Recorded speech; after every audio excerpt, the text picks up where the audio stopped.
owning your mornings, you will elevate your life. That is suggesting a Canadian writer, Robin Sharma, in his book, The 5 a.m. Club, that I recently read. And I have to say this book is incredible, inspirational, and life-changing, is a powerful tool for anyone seeking to transform their lives and create a pathway to success, both personally and professionally. In this summary, I've prepared 7 key insights from this book. If you will watch this video till the end, you will understand the whole concept of the book. So let's get started with first one. Vibing with individuals with the same mindset, heart set, soul set, and health set as you will influence your output. The 5 a.m. Club narrates the coming together of 3 individuals leading 3 distinct lives. One was an artist yet to unlock his true potential. The second was an entrepreneur on the verge of losing all she had worked for. And the third looked very much like a homeless man. They met in an optimization seminar anchored by a well-known pseudo-guru, the Spellbinder. Halfway through his powerful presentation, the Spellbinder collapsed, and what ensued afterward will take you down a path that will forever change your life and the lives of the 3 main characters. In the midst of the ruckus caused by the Spellbinder's collapse, these 3 people got talking. While at it, the entrepreneur and the artist could not help but notice how the homeless man carried himself. His words and charisma contradicted his looks. The homeless-looking man spoke of his vast wealth and how he became successful by following the principles of the Spellbinder, which had helped him transcend the norm. He spoke of his knack for surrounding himself with people and things that value the importance of quality.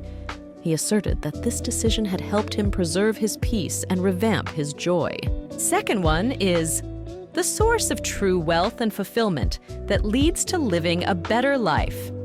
The artist and the entrepreneur listened as the homeless man told them how he had come to see that service to humanity was the sole motivation of all the people who had left an imprint on history. You can find true wealth and fulfillment by helping and inspiring others. In addition, he condemned today's social economy that thrives on the narratives that people need to grow up to become successful. He clarified with his opinion that we often forget to appreciate trivial things and, in contrast, grow accustomed to the ordinary. The artist and the entrepreneur, interested in the life and ideas of their new acquaintance, later met up with the billionaire to begin an eye-opening mentorship. Their new teacher, first and foremost, enunciated the importance of getting up at 5 a.m. and kick-starting tasks that would eventually fuel the day. He told them that he had discovered his ability to capitalize on this strategy, had helped him live an above-average life. Starting your day in the solitude best accessed in the morning will help you retain the focus you need to optimize your daily tasks.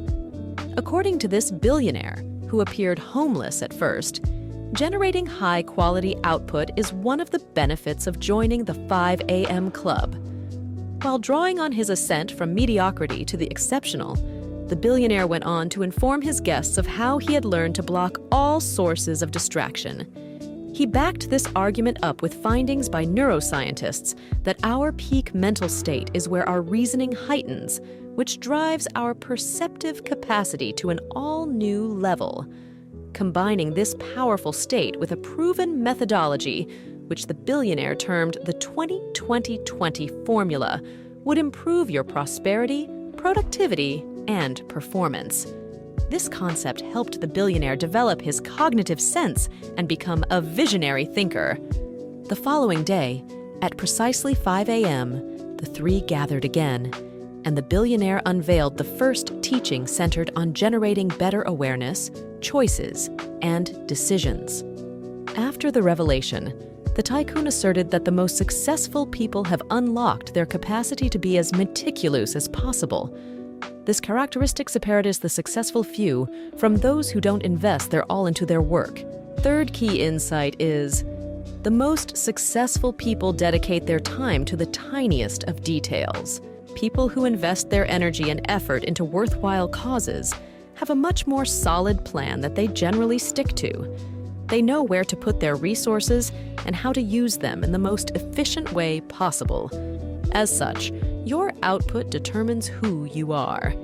Individuals who have learned to value their unique personalities would never give outputs that are below average. And so, top performers, producers, and professionals sweat to reach perfection, regardless of the time it takes. On the other hand, average people choose to dedicate their time to work just for financial reward or fame. This assertion is why some artists would copy financially successful styles rather than create unique ones that would reinvigorate their artistry. The next lesson centered on awareness of the inevitability of death and how it steers us into the realm of the living. We tend to remember the distractions of technologies and social media platforms when we realize that we need more time to do extraordinary feats. And so, we should hold life's fragility as a constant reminder that we are not here forever. We must make meaning of our little time here. Chase your dreams like a brave soul and forgo trivial things. It is here that the mogul revealed 4 hidden secrets of history makers: capitalization, IQ, freedom from distractions, personal mastery practices, and day stacking. Firstly, history makers have capitalization IQ, a concept coined by popular psychologist James Flynn. This idea defines the fine line between talent and hard work. We don't remember history makers by how much talent they had or have, but by how much of their potential they could unlock. You must learn to identify your talents, open them, and put in work to improve them. This simple fact negates the "geniuses are born" narrative.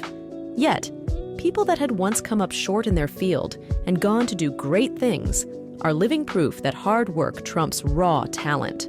Fourth key point is, your ability to free yourself from dead weight will allow you to increase your productivity tremendously. The second secret of history makers is that they have cultivated the art of freedom from distractions. In other words, they chose to focus on only meaningful activities. Organizations are losing money because their employees and executives are less fixated on their duties. We tend to undermine ourselves when we have too many irrelevant things eating up our time. It's important to prioritize your tasks and know when to relax and when to work. It's also beneficial to eliminate unproductive activities. The modern world is full of distractions, so we must train our focus as much as possible.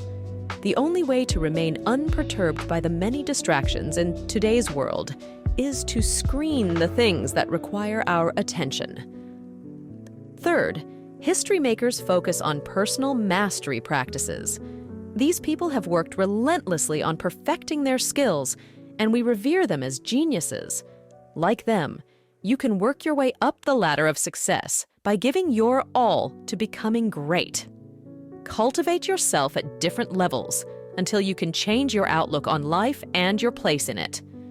When it comes to cultivating oneself, there are 4 main aspects: the mindset, psychology, the heart set, emotionality, the soul set, spirituality, and the health set, physicality.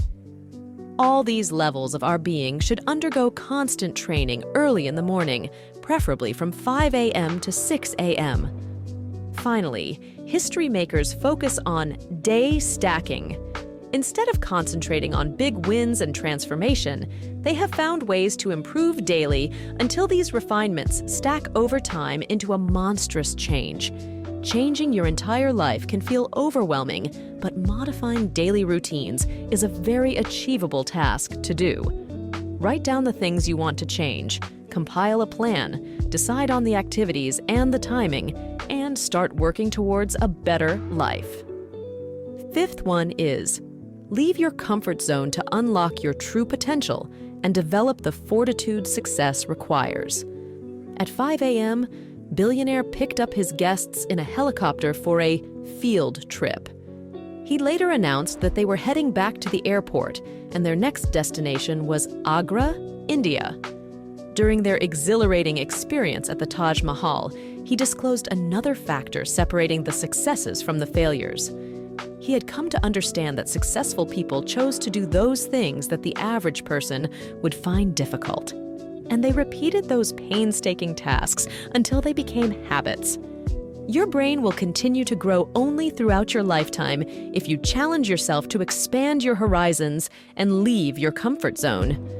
However, he pointed out that this method requires a constant process with specific phases and no shortcuts. His approach requires constant attention, and adopters must go through each phase as there are no shortcuts. Your willpower can adapt to whatever limitations you set up. By boosting your worldview, you'll develop your brain even further. It is vital to escape your comfort zone, to unlock your true potential, and build the fortitude to do what success entails. Your comfort zone limits you, keeping you on the same ground you're used to. It's necessary to make some changes if you want to succeed. We tend to give in to our weaknesses halfway through a polarizing journey of self-discovery. But first, they had to mold their emotions, bodies, souls, and spirits to the winning way. Without that flexibility, they could not have accomplished half of what they had achieved.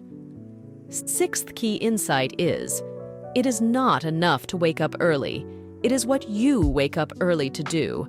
That makes the difference. The morning after the empowering session in India, the trio relocated to Rome, where he gave his final speech, an expository on the 20-20-20 formula. The basics of this formula require dedicating the first 20 minutes of your morning to exercising, the second 20 minutes to meditation and an in-depth reflection, then to learning for the final 20 minutes. To back up this routine, starting your day with activities that make you sweat will help you reduce your cortisol, the fear hormone. Once you have dialed down this hormone, you can take on the challenges the day might throw at you. In addition, exercising releases cell-repairing BDNF, brain-derived neuropathic factor. These and many other benefits will help you get ahead when others are still in their beds. Embrace solitude while finding the inner peace that cuts through the chaos in your life. Also, outline the tasks and activities that should attract a chunk of your time that day. This strategy will help you maintain your focus throughout the day and stop you from participating in less relevant activities. The 20 minutes reflection pocket could help you overcome frustrations, disappointments, and resentments that could tarnish your progress. You will learn to break free from this toxic emotional state by outlining them daily. Negative emotions are frequently tough to manage and cloud your judgment tremendously. Harnessing them will for sure improve the quality of your life. The last 20-minute period of the first hour is the perfect time to expand your capacity and learn how to increase your expertise. Seventh key insight is, sleep deprivation and oversleeping will erode your productivity, performance, and health. While in the Roman catacombs, the billionaire stated that his next lesson would touch on the essentialness of slumber. So, it was only fitting to have that session in a location where the occupants were in a permanent deep sleep. This session explored the negatives of technologies that deprive us of our sleep time. How you spend the latter part of the day is as vital as how you spend the early amount. Staying up late at night makes it difficult to wake up by 5 a.m. to capitalize on the 20-20-20 formula. In turn, this will erode your productivity, performance, and health. Lack of sleep impairs productivity, minimizes performance, reduces general happiness, and erodes health. Just as sleep deprivation shrinks performance and life cycle, researchers have discovered that oversleeping is detrimental to well-being. Therefore, you must find a balance. The spellbinder asserted that 7 hours of sleep is ideal. Once you get a good sleep and practice your optimization routines in the early morning, you should focus on specific tasks for the first hour and a half of work. When doing this, fight the urge to entertain any distractions and subsequently find time to rest between long stretches of work. Overworking yourself will only drain your energy and decrease your productivity. A good rest, on the other hand, will keep your creative juices flowing. You can also use this time to learn new things that will expand your horizons. Thanks everyone for watching. I hope that was a useful video for you. See you on the next ones.